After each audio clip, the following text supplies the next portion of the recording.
जय हिंद प्यारे साथियों, स्वागत है बोर्ड यात्रा एजुकेशन में।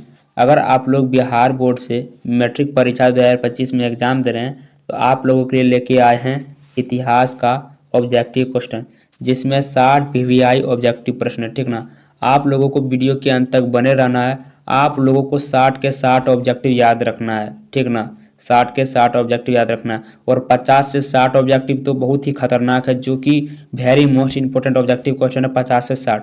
तो अंत तक बने रहिएगा। ठीक ना, तो बिना देरी के पहला क्वेश्चन करते हैं। उससे पहले जो जो चैनल पर नए हैं कृपया करके चैनल को सब्सक्राइब कर लीजिए, जिससे अगर आप चैनल को सब्सक्राइब करते हैं तो आप लोगों को बोर्ड एग्जाम तक बहुत ही शानदार सेशन मिलता रहेगा आप लोगों की तैयारी के लिए। ठीक ना, तो चलिए पहला क्वेश्चन करते हैं बिना देरी के।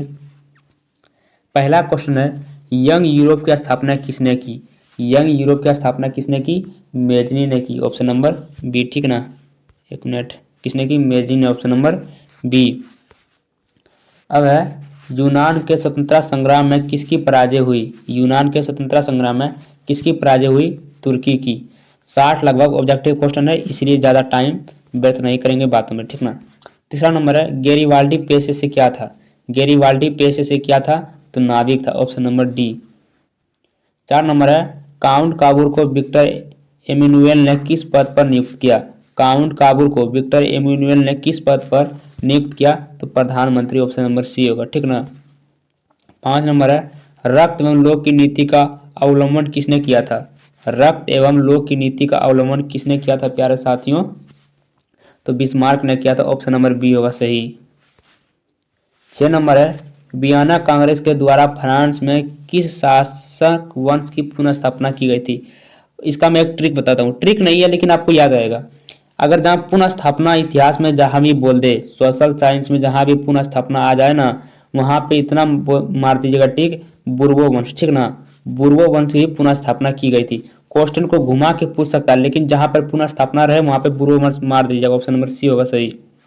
7 नंबर है, जर्मन राइन राज्य का निर्माण किसने किया था? बहुत ही आसान क्वेश्चन है। जर्मन राइन राज्य का निर्माण किसने किया था? नेपोलियन बोनापार्ट ने, ऑप्शन नंबर बी होगा सही। 8 नंबर है, मारियान किस देश के राष्ट्रवाद की प्रतीक था? मारियान किस देश के राष्ट्रवाद की प्रतीक था?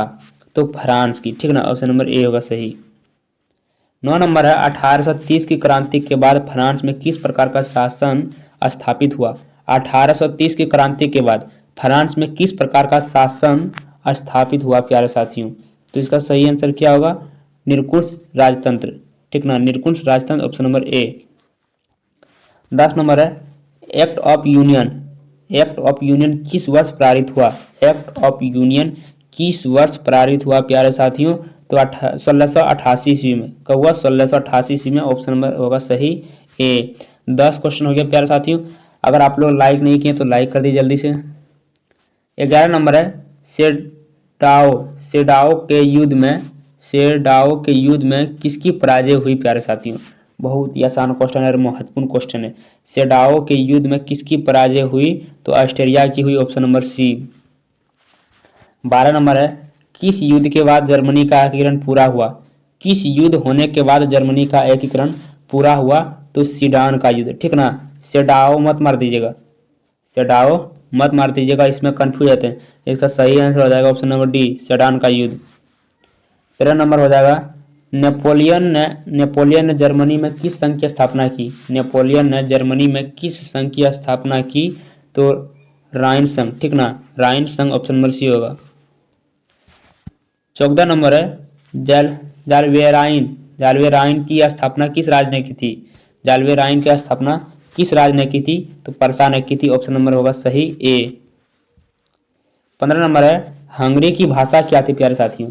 आप लोग बताइए कि हंगरी की जो भाषा वह क्या थी? तो मेग्यार थी। क्या थी? मेग्यार, ऑप्शन नंबर बी होगा। 16 नंबर है, जर्मन राइन राज्य का निर्माण किसने किया? ये क्वेश्चन मैंने अभी करा चुका हूँ, नेपोलियन बोनापार्ट ने। जर्मन राइन राज्य का निर्माण नेपोलियन बोनापार्ट ने कराई है। 17 नंबर है, यूरोप में राष्ट्रवाद की पहली स्पष्ट अभिव्यक्ति कब हुई? यूरोप में राष्ट्रवाद की पहली स्पष्ट अभिव्यक्ति कब हुई प्यारे साथियों? तो 1789 की फ्रांसीसी क्रांति के साथ। 1789 ईस्वी में हुई और किसके साथ हुई? फ्रांसीसी क्रांति के साथ, ऑप्शन नंबर होगा ए। 18 नंबर है, यूरोप का मरीज किसे कहा जाता है? वेरी वेरी इंपॉर्टेंट ऑब्जेक्टिव प्रश्न है, very very important objective question. Europe का मरीज किससे कहा जाता है, आप लोग बताइए। यूरोप का मरीज तुर्की को कहते हैं, ऑप्शन नंबर सी, ठीक ना। यूरोप का मरीज तुर्की को कहते हैं। 19 नंबर है, मेटरनिक का पतन किस वर्ष हुआ? मेटरनिक का पतन किस वर्ष हुआ प्यारे साथियों? मई में हुआ, ठीक ना, मई में हुआ और 1848 ईस्वी में हुआ, ऑप्शन नंबर सी। 20 नंबर है, फ्रांस में किस शासक वंश की पुनः स्थापना वियना कांग्रेस द्वारा की गई थी?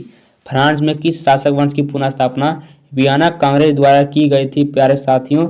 तो बुर्बो वंश। मैंने आगे बताया कि पुनः स्थापना जहां भी मार देना वहां पे बुर्बो वंश मार दीजिएगा। वहां क्वेश्चन छोटा सा था और यहाँ पे देखिए कितना घुमा के पूछा, लेकिन पुनः स्थापना पूछ लिया, तो इसका सही आंसर क्या आ जाएगा? बुर्बो वंश, ऑप्शन नंबर बी होगा, ठीक ना। तो 20 क्वेश्चन हो गया प्यारे साथियों। आप लोग दोस्तों को पास शेयर जल्दी से जल्दी कर दीजिए और चैनल को सब्सक्राइब कर लीजिए नहीं किए हैं तो, ठीक ना।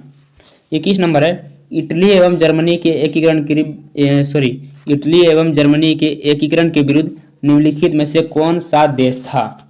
इटली एवं जर्मनी का एकीकरण जब हो रहा था ना, तो इसके विरुद्ध एक देश था, वह देश कौन है? तो ऑस्ट्रेलिया था, ऑप्शन नंबर सी, ठीक ना। 22 नंबर है, मेजनी का संबंध किस संगठन से था? वेरी मोस्ट इंपोर्टेंट ऑब्जेक्टिव प्रश्न। मेजनी का संबंध किस संगठन से था प्यारे साथियों? तो काबोर्नी से था, ऑप्शन नंबर डी। 23 नंबर है, जालवेराइन एक संस्था थी, जालवेराइन एक संस्था थी तो व्यापारियों की थी, ऑप्शन नंबर ए होगा सही, ठीक ना। जालवेराइन व्यापारियों की संस्था थी। 24 नंबर है, 1829 की एड्रियानेपुल की संधि किस देश के साथ हुई? 1829 ईस्वी में, पहले ईस्वी याद कर लीजिए। 1829 ईस्वी की एड्रियानेपुल की संधि किस देश के साथ हुई प्यारे साथियों? तो तुर्की के साथ हुई, ठीक ना। 25 नंबर है, काउंट काबूर को वेक्टर एमुलियन ने किस पद पर नियुक्त किया था? ये मैंने पहले क्वेश्चन करा दिया है, आपके लिए ये होमवर्क है, ये आप लोग कमेंट में बताइएगा, मैंने आगे बता दिया है, ठीक ना। 26 नंबर है, गेरिवाल्डी पेशे से क्या था? इसको भी मैंने आगे बता दिया, ये भी आप लोगों के लिए होमवर्क है, कमेंट में बताइएगा। 25 और 26 होमवर्क है। 27 नंबर है, इटली एवं जर्मनी वर्तमान में किस महादेश के अंतर्गत आते हैं? वेरी मोस्ट इंपोर्टेंट ऑब्जेक्टिव प्रश्न है 27 नंबर का। इटली एवं जर्मनी वर्तमान में किस महादेश के अंतर्गत आते हैं? तो यूरोप महादेश के अंतर्गत, ऑप्शन नंबर बी।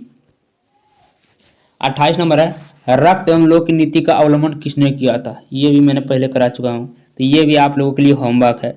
ये मत सोचिए कि छोड़ देते, नहीं, ये मैंने पहले करवा चुका हूँ और मैं इसलिए एक दो क्वेश्चन रिपीट लाया हूँ क्योंकि आप लोगों को ना एक बार में याद हो जाए। अगर मैंने अभी यहाँ बता दिया तो पार हो जाएंगे कि 29 नंबर कब आएगा, लेकिन अगर मैंने होमवर्क दे दिया तो आप सोचेंगे कि पहले क्या बताएं, तो आप लोगों को याद होगा और भूल नहीं पाएंगे, तो एग्जाम में आएगा तो हो जाएगा सही। यूरोप वासियों के लिए किस देश का साहित्य एवं ज्ञान प्रेरणा स्रोत रहा? यूरोप वासियों के लिए किस देश का साहित्य एवं ज्ञान प्रेरणा स्रोत रहा प्यारे साथियों? तो यूनान के लिए, ठीक ना, ऑप्शन नंबर डी। 30 नंबर है, फ्रैंकफर्ट की संधि कब हुई? Very most important objective question, ठीक ना, very very important objective question है। फ्रैंकफर्ट की संधि कब हुई? तो 1871 में ईस्वी में हुई, ठीक ना, ऑप्शन नंबर ए होगा सही। 31 नंबर है, किस युद्ध के बाद जर्मनी का एकीकरण पूरा हुआ? इसमें सारे के सारे वीवीआई ऑब्जेक्टिव प्रश्न है, ठीक ना। किस युद्ध के बाद जर्मनी का एकीकरण पूरा हुआ प्यारे साथियों? तो आप लोग बताइए, सीडान का युद्ध, ये मैंने आगे भी बताया और अभी भी बता दिया। सेडाओ कम मत मार दीजिएगा, ठीक ना, ये कंफ्यूज है तो बच्चा, तो इसमें सही आंसर होगा सीडान का युद्ध। 32 नंबर है, यंग यूरोप की स्थापना किसने की? यंग यूरोप की स्थापना मेजी ने की प्यारे साथियों, ऑप्शन नंबर सही सी होगा, ठीक ना। और आप पूछ रहा है यंग इटली की स्थापना किसने की? तो यंग इटली का स्थापना ये भी मेजनी ने ही की, ठीक ना, ऑप्शन नंबर बी होगा। यंग यूरोप और यंग इटली दोनों मेजनी ने ही स्थापना की, ऑप्शन नंबर सही होगा। और 34 नंबर है, सीडान का युद्ध कब हुआ? सीडान का युद्ध प्यारे साथियों 1870 ईस्वी में हुआ, ठीक ना, 1870 ईस्वी में सीडान का युद्ध। अब है 1870 में, पहले ये बताइए 1870 में कि मतलब वो युद्ध हुआ था सीडान का, और फ्रांस और पर्सा के बीच युद्ध कहाँ हुआ था? यानी सीडान एक जगह है, ठीक ना, वहां पे फ्रांस और पर्सा के बीच युद्ध हुआ था, तो यहाँ इसका सही आंसर क्या होगा? सेडान। सेडान हो या सीडान, इन दोनों एक ही चीज है, ठीक ना, लेकिन यहाँ पे सेडोवा दे दे, ये गलत हो जाएगा, ये गलत हो जाएगा, मतलब ये सब गलत हो जाएगा, इसका सही आंसर होगा सेडान या सीडान, ऑप्शन नंबर बी होगा, ए होगा। 36 नंबर है, वियना सम्मेलन किस वर्ष हुआ था? वियना सम्मेलन किस वर्ष हुआ था प्यारे साथी, ये आप लोग बताइए। तो वियना सम्मेलन जो है वो 1815 ईस्वी को हुआ था, ऑप्शन नंबर ए, ठीक ना। और रुके रहिएगा, 50 से 60 के बीच वेरी मोस्ट इंपोर्टेंट प्रश्न है, वो लड़ेगा। साथियों हमारा वियना किस देश की राजधानी है? वियना जो है प्यारे साथियों वो किस देश की राजधानी है? तो ऑस्ट्रिया की है, ऑप्शन नंबर सी। क्रीमिया का युद्ध किस वर्ष हुआ? क्रीमिया का युद्ध किस वर्ष हुआ? 1854 ईस्वी में, ऑप्शन नंबर ए।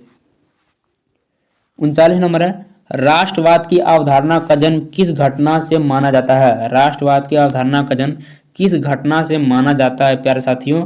तो फ्रांस की क्रांति, ठीक ना। ऑप्शन नंबर क्या होगा? डी। 40 नंबर है, नेपोलियन संहिता किस वर्ष लागू की गई? नेपोलियन संहिता किस वर्ष लागू की गई? तो 1804 ईस्वी में, ऑप्शन नंबर डी। 41 नंबर है, वियना सम्मेलन कांग्रेस का अध्यक्ष कौन था? वियना सम्मेलन कांग्रेस का अध्यक्ष कौन था प्यारे साथियों? तो चार्ल्स एलियट था, ठीक ना, Charles Eliot, option number C होगा। अब 42 नंबर है, मैटरनिक व्यवस्था का उद्देश्य क्या था? मैटरनिक व्यवस्था का उद्देश्य क्या था प्यारे साथी? तो इसका सही आंसर क्या होगा? मैटरनिक व्यवस्था का उद्देश्य क्या था? तो प्रजातंत्र की स्थापना करना, ठीक ना। मैटरनिक व्यवस्था का उद्देश्य यही था कि प्रजातंत्र की स्थापना करना। 43 नंबर है, काउंट काबूर की मृत्यु किस वर्ष हुई? काउंट काबूर की मृत्यु किस वर्ष हुई? तो 1800 ईस्वी में, ठीक। 44 नंबर है, इटली और जर्मनी के एकीकरण का विरोधी कौन था? तो मैंने ये आगे भी बताया। तो इटली और जर्मनी के एकीकरण का विरोधी कौन था? तो ऑस्ट्रिया था, ऑप्शन नंबर ए, ठीक ना, याद रखिएगा। 45 नंबर है, जर्मनी का एकीकरण किस वर्ष पूर्ण हुआ? जर्मनी का एकीकरण किस वर्ष पूर्ण हुआ प्यारे साथियों? तो 1871 ईस्वी को हुआ, ठीक ना। 1871 ईस्वी को जर्मनी का एकीकरण पूर्ण हुआ।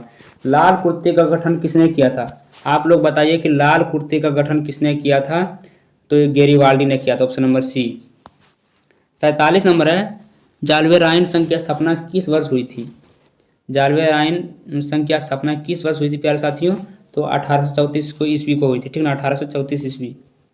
48 नंबर है, गास्टिन की संधि किस वर्ष हुई? गास्टिन की संधि किस वर्ष हुई प्यारे साथियों? तो 1865 ईस्वी में। थोड़ा सा यहाँ पे ईस्वी बुलाया ज़्यादा, तो रुके रहिएगा क्योंकि 50 से 60 के बीच मैंने बोला है, इतना इंपॉर्टेंट ऑब्जेक्टिव क्वेश्चन है।